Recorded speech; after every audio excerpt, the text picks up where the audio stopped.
Hello everyone, welcome to another episode of SS Discovery Channel. Have you ever seen a liquid that can change its color by itself? Today, we're going to see a solution changing from colorless to dark blue in a few seconds all by itself. So to begin, we need to prepare this interesting solution by adding the appropriate ratio of volume of different reagents. Potassium iodide, sodium thiosulfate, hydrogen peroxide, starch and distilled water.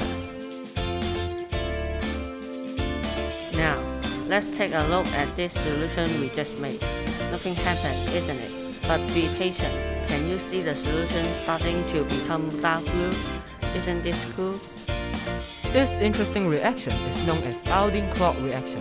The reaction is actually composed of 3 steps. Each step proceeds with a different rate. In the first step, iodide ions, hydrogen peroxide, and hydrogen ions are reacted to produce molecular iodine. All the reagents we add are colorless solutions. And why does it change to blue solution after a while? It is because the iodine we just made was immediately consumed by sodium thiosulfate and produced iodide ions, which is the second step. The iodide ions will react with hydrogen peroxide and hydrogen ions again. This process would repeat until all the sodium thiosulfate is all consumed. When it is, the ions do not need to react with the sodium thiosulfate. They react with the starch instead and change the solution color into dark blue in the last step. That's why the solution changes color after a while.